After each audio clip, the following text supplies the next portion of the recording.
Se dovessimo rappresentare con tutto un viaggio e lo sviluppo di un gioco, direi che è un viaggio mistico, perché credo tocchi tutte le fasi delle allucinazioni, del ritrovamento di se stesso e del viaggio fisico dentro di noi e fuori di noi. Che tipo di viaggio sarebbe? Beh, è sicuramente un viaggio, un'avventura, un viaggio avventuroso, questo sicuramente, un viaggio che non sai dove ti porta. Il processo di sviluppo di un gioco, se si considera dal momento della sua genesi fino alla sua totale morte, quando ormai il gioco è fuori da 30 anni e nessuno ci gioca più, ha una varietà di aspetti e di sviluppi anche spesso inaspettati. But you have to be open to taking a path you didn't expect to take when you started.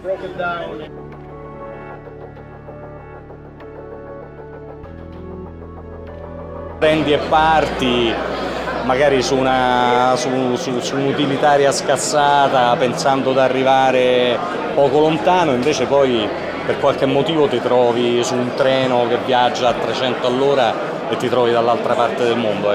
Fa un programma di viaggio dettagliatissimo, con spese, allora ci fermiamo di qua, qui l'ostello, però qua invece c'è il treno alle 12, prendiamo, cioè così.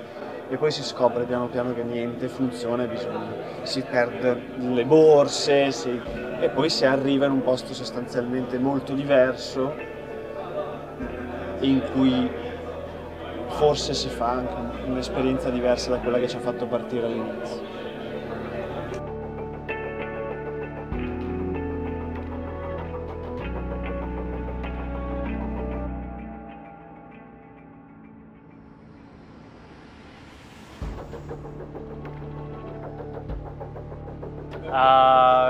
It's unpredictable. You think maybe you won't get there at the end, maybe you will, maybe you won't. But it's hard. It never gets easier. Potrebbe essere la Divina Commedia al contrario. Cioè si parte dal paradiso, che è quando lo pensi. Well, it's like a journey down into a valley. And it's easy for the first half. Una partenza un po' rilassata ma fondamentale per tutto il resto del viaggio. E poi c'è l'inferno, che è quando lo fai. And then the second half you have to climb up out of the valley, and that's the difficult part. And it gets steeper as you get to the end. Una scalata faticosissima, dove letteralmente lo sforzo fisico è quasi catartico. And so by the time you were finished with the journey, you were completely exhausted.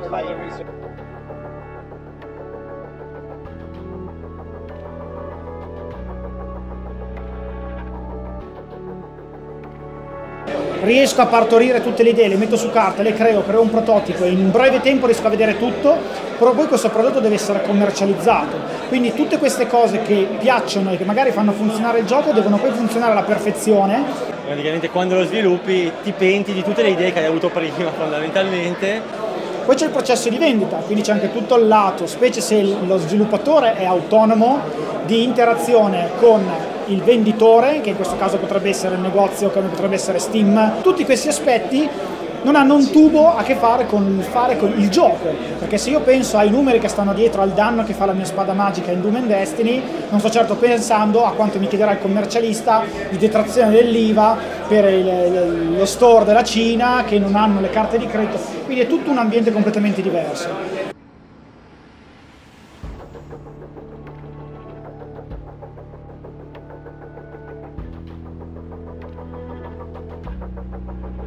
Purtroppo i giochi, nella mia esperienza, non ho mai quella sensazione di essere arrivati da qualche parte. Because you are never satisfied with your game. You will always ship your game with things that you wish you could fix, you wish you had more time. But the unfortunate truth is that goes on forever. You will always be able to find something to fix. You ship when you have to, and when you are exhausted, and when it is good enough, and it's always difficult to determine this point. La meta è la realizzazione del fatto che quando arrivi alla meta in realtà devi ricominciare il viaggio.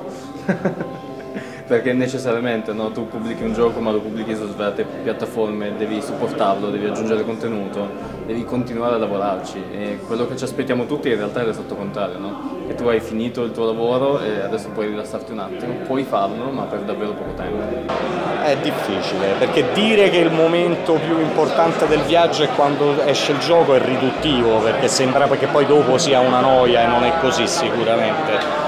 È un viaggio forse che in qualche misura non finisce, in quanto rimane come esperienza, come tutti i viaggi se vogliamo. Dal mio punto di vista quantomeno la release del gioco è l'inizio del gioco stesso, dove inizia più la parte in cui ascolti la community, cerchi di capire cosa ti sta dicendo ogni volta che hai uno spunto di comunicazione, è necessariamente un nuovo inizio, necessariamente. It's actually nice to be able to make the changes that you wish you had done before and work with your community. But today with the game as service, it can go on for years and years and years. Però se vogliamo dargli proprio un momento in cui finisce, quello è quando veramente sei partito per un altro viaggio. Probabilmente è l'unico momento in cui puoi dire di aver finito, quando sei partito veramente per un altro viaggio.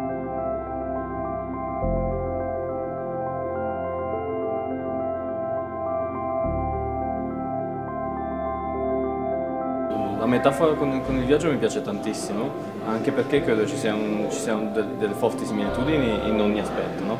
Quindi quando fai la valigia, ad esempio, mi aspetto che nei primi viaggi esageri e devi portarti dietro un bagaglio incredibile.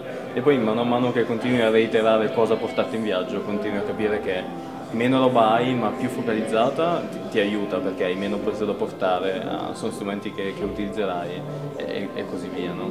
L'esperienza dei progetti precedenti aiuta a decidere cosa infilare nello zaino. Ci sono tutta una serie di aspetti che ogni volta si dice cerco di fare un progetto semplice, quindi avere, diciamo, cognizione del mantenere le risorse circoscritte, che è sempre molto importante. Perché è facile, specie quando, ma anche con le grosse compagnie, perdere la retta via, cercare di fare qualcosa il passo più lungo della propria gamba o perdere completamente il focus su ciò che si stava facendo. Quindi immagino che la prima cosa necessariamente è la passione e anche un po' di inadeguatezza in qualche modo, nel senso tu devi essere conscio del fatto che sbaglierai, è un processo creativo e fortemente tecnico. Questa unione è problematica quasi per sua stessa natura, quindi immagino un po' di queste due cose siano fondamentali.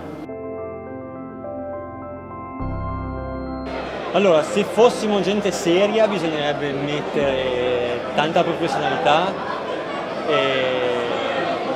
tanta pazienza e tendenzialmente anche tanti soldi, ma non per essere veniali, ma semplicemente per riuscire a portare a termine il progetto, perché uno dei problemi che abbiamo qua, come dicevo anche prima, è il fatto che abbiamo tantissimo cuore e mediamente poco portafoglio. Molti soldi, bisogna ricordarsi che per fare videogiochi, oltre a una vagonata di tempo, servono soldi. Nella valigia io ci metterei anche un po' di follia e tanta voglia di provarci comunque e soprattutto anche tanto coraggio per cercare poi di non arrendersi quando arriveranno, perché arrivano sicuramente le delusioni e le difficoltà, perché magari ogni tanto c'è anche qualche soddisfazione. You need a computer and you need food, maybe caffeine, some cafe, and you also need maybe like Wizard of Oz, some courage. You have to have internal strength with you on the trip.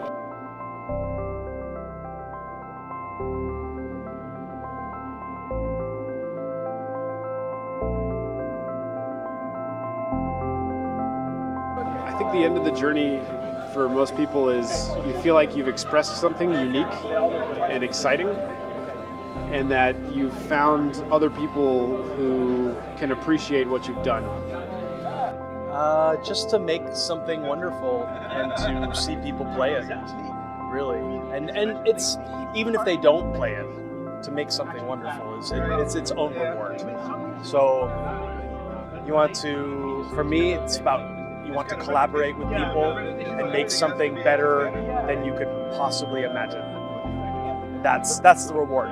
Perché si parte sempre a casa, chiusi, e invece poi ci si rende conto comunque che il mondo è lì che aspetta il tuo gioco, no? In qualche modo. Questa è una sorpresa incredibile, insomma.